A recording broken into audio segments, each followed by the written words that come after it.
part 3. Part 3. Part 3 of this long ass series. And we apologize that this has dragged on so long, but Yes. the reason it has extended so long is because there's so many golden nuggets that we have to bestow upon y'all that it couldn't possibly be broken down into one podcast alone. There you go. And I apologize for not also having my ice cream on camera. I ate it like a fat ass. And I thought, I was like, okay, it's 300 calories, so it must not have like, shit like milk in there and all that type of stuff, but it does. And I think I'm actually low-key lactose intolerant, so we're going to keep this fucking podcast relatively short here. That's great. Right? So, bro, the fourth ingredient is milk? Soluble corn fiber. The fuck? So you're getting 17 grams of fiber. Oh. Yeah. With dairy combined, bro. Yo. Hey, Ron, get that. Hey, man, look at this shit. Hey, you were just talking about that shit earlier. It was like, oh, yeah, man. Remember everything was going right for me and I broke my fucking spoon? I was like, when did that happen? Today. Wow. Fucking crazy. You need another spoon, bro? You got it. So, part 3. Yes, part 3. Where were we? Number 5 of... Yes, last but not least, the thing that we all know helps breed more success is the big end-all, be-all, the thing that everybody is chasing, the thing that will make a girl do XYZ to you, the thing that will make a person say, you know what, I'm going to support you and come scream at a show for you. You know what, I'm going to buy your products because it seems like you just have so much going on for yourself. The thing is money. Money. That is one of the last things that we're going to talk about when it comes to the 5 dimensions of success. Money. We all knew that this was coming, so we wanted to save it for last because it's the thing. Everybody wants it. It's what we work for. It's what everything else leads to. Exactly. Everybody wants it. Everybody needs it. All that type of shit, right? Money. Now, we're going to try to fucking make this as deep as possible, but just from a high level... I can't say shit, bro. I just can't say anything. Everything's a pause with this guy. He's worse than fucking Cameron and Mace, man. Anyway. That's crazy. So, money. From a high level, right? We all know that in order for you to get to the places that you want to be, the thing that is going to help you the most is money. Whether it's money that you're starting off with to start your business, startup funds, startup capital, or money that people are giving you for whatever service that you're offering. This is why you do your business, is to obtain more money, and this is also the thing that helps grow businesses faster, is money. The root of all success is probably hard work. But somewhere around there is money, right?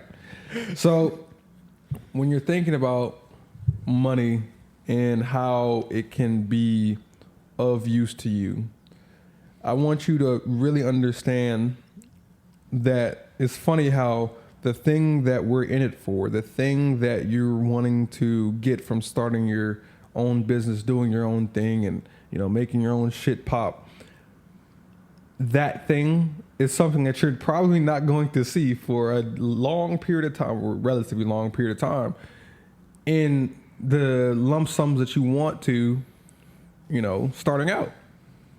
When you start out, when you first start your business, when you first start doing whatever it is that you're doing, just like with most things, you're probably not going to see the results that quickly. It's like working out. And I know we always reference working out, but it is. Whenever you start working out, it's going to take you a long period of time before you can start visibly seeing the changes. Like, of course, if you hop on a scale and other people might say or see you, they might say, hey, you're looking pretty good here. But you won't be able to notice those changes. It takes a long time before you realize the changes for yourself. But when it comes to money, it's the same thing. You're going to be working so hard, sacrificing so much, giving up so much, so that you can get one fucking dollar, and you're gonna be like, damn, what the fuck am I doing this for? Oh yeah, that's right, more money.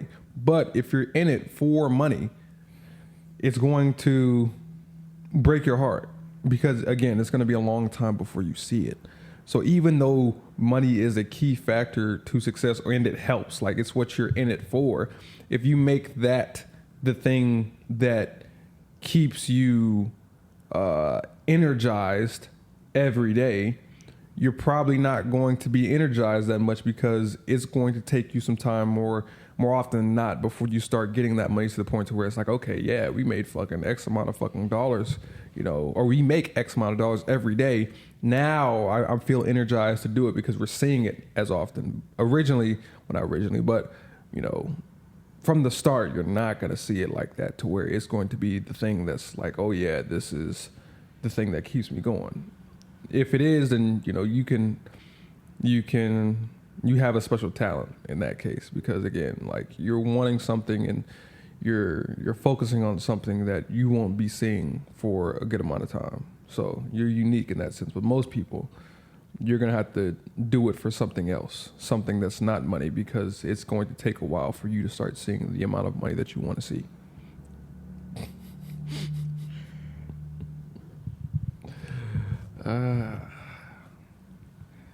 It's a perpetual motion machine. The balance is make money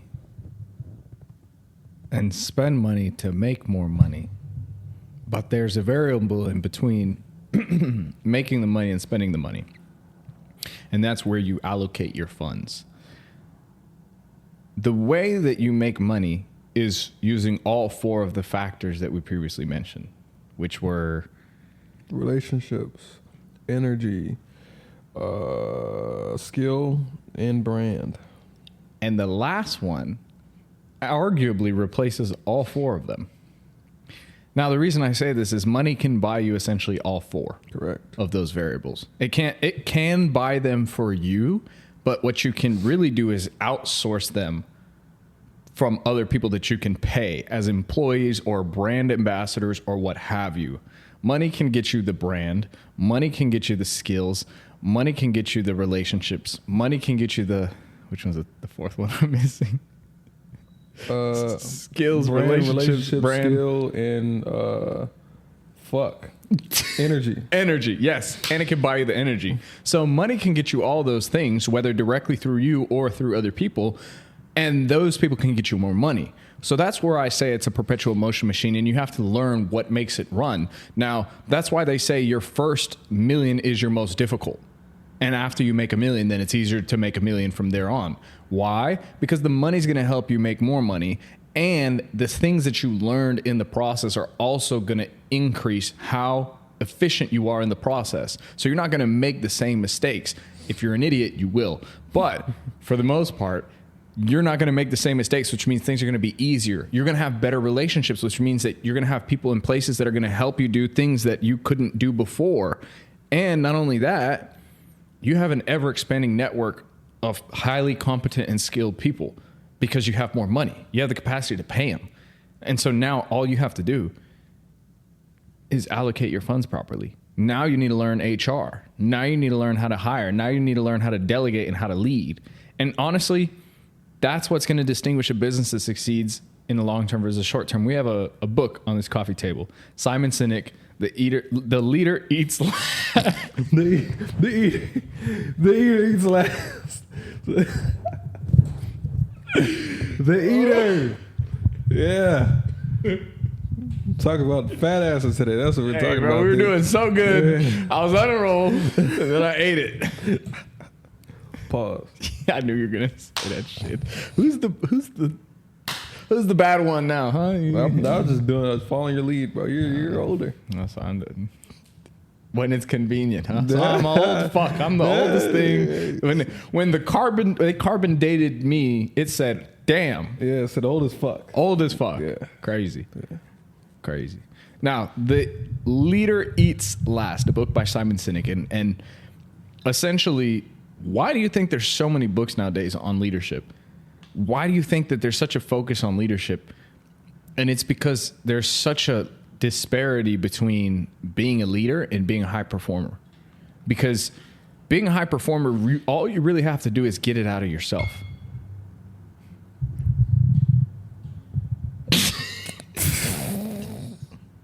Hey, I'm gonna be quiet, man. I didn't say. Oh man. Hey, if I was LaMelo Ball and I said, no, I'd get fined what, $5,000 by the NBA? Yeah. It's crazy. No homo? Is that what you said? He said no homo got Yeah, fined $5,000. we can't get fined. Well, we could, but We'd get at this banned. point, we can have a little fun. It's not like we're monetized right now. My man. Fuck it. Shout out to our sponsors. Yeah, I'm kidding. Oh man. Anyways, as I was saying, what was I saying? Oh yes. There's such a disparity between being a leader and being a high performer. When you're a high performer, you only need to get the performance out of yourself. But when you're a leader, you have to get high performance caliber from everybody that you are on top of or overseeing. Now, that's extremely difficult, and it is a skill that you have to build over time. It doesn't come naturally for the vast majority of people, but I would also make the argument that there are more leadership opportunities now than there has ever been before. So while you quite literally had to be from a separate or a standalone ilk back in the day because there was maybe 5 or 10 leaders within a certain time frame or area, nowadays there's so many leaders. And there's such a demand. You have managers for fast food restaurants, managers for apartment complexes, managers for businesses, finances, managers for finance firms. You have firms, you have marketing agencies, you have hierarchies everywhere, and it's just expanding. So it's an ever demanding skill. It's a skill that's in high demand, and it doesn't come naturally. Anybody can learn it, but you have to get to a certain point where you actually understand it. And that's where the money is. What's really, all of these, in my opinion, are all the 5 dimensions are like keys. So it's the 5 dimensions of success. Each one, brand, relationship, skills, and energy, are keys that can allow you to get a little bit of access to success. If you have all of them, all 4, they can get you more access to success. But the one main one, which is almost like a master key, a skeleton key, which allows you to have access to most,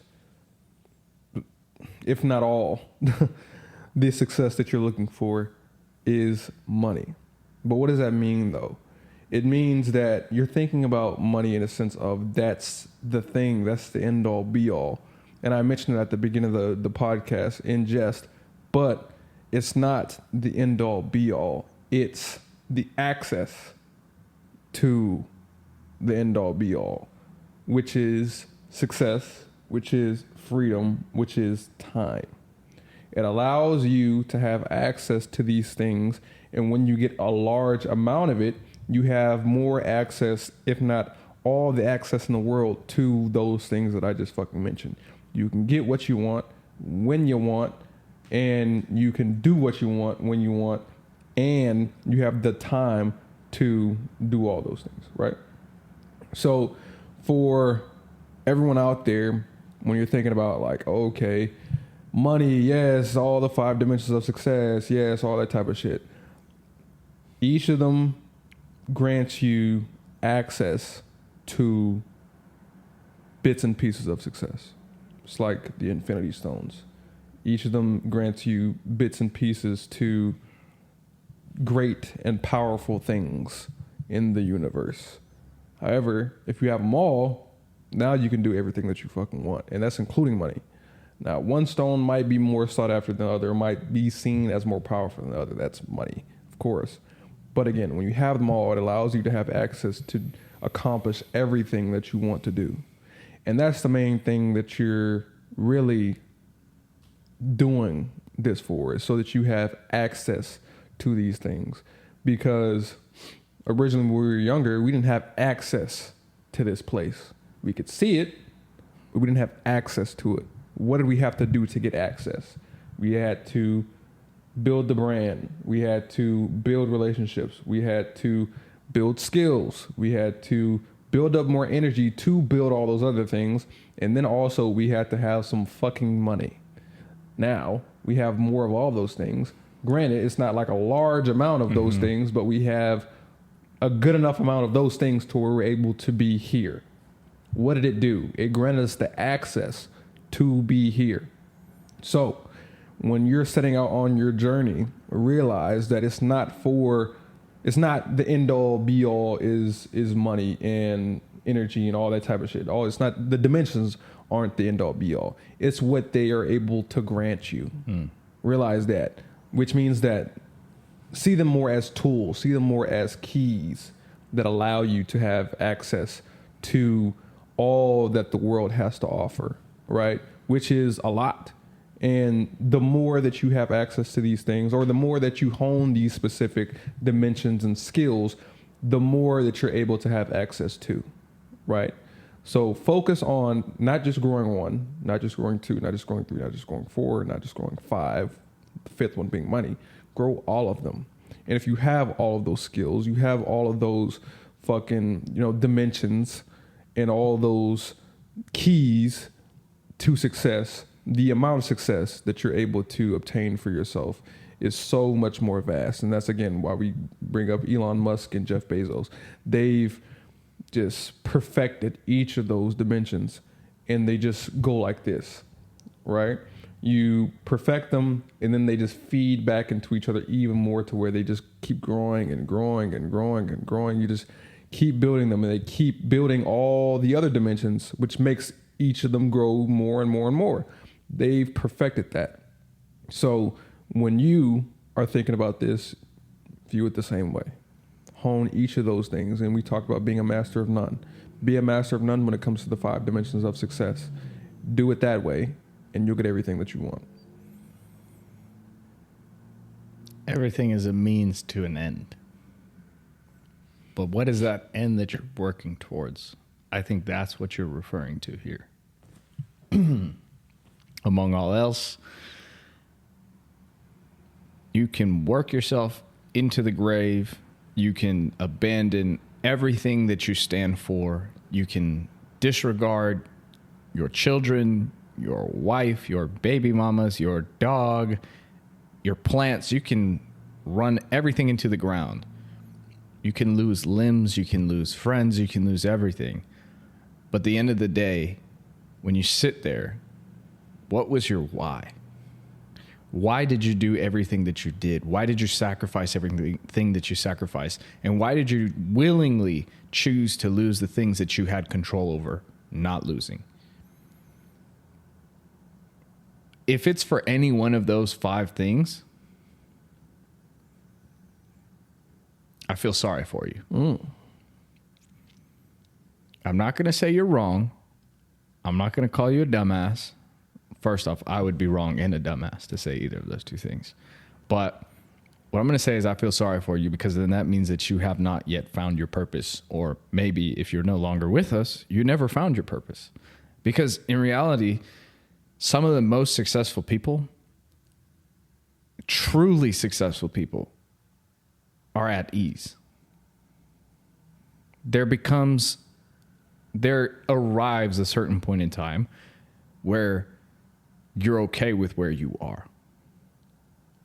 Now, you're still ambitious and you're still taking the steps that you need to take to get to the next level, but you define that next level. And you have, like Austin said, you have the control of your time, which means that if you want it to happen tomorrow, you can make it happen tomorrow. But you also don't have to make it happen tomorrow because you have enough, per se. Now, I'm not saying it makes you lazy. I'm just saying it gives you a different perspective. Now, I'm sort of in a transitionary period when it comes to the I'm going to fucking murder everybody perspective to, like, it's okay. We'll make it. We're making it. We're doing what we've done. And so I see that transition. I understand that there's a point in time where things make sense and you can approach them in a certain way to where you're making the best calculated risks that you can. And even then, not every risk is worth it. And you can discern that. But I think that just comes with maturity, age, and a substantial degree of suffering.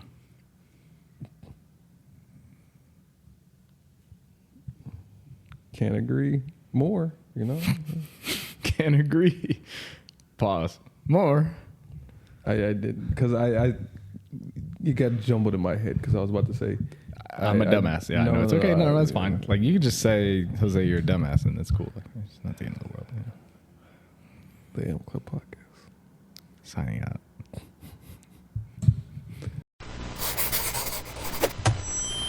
Mic check. The AM Club Podcast.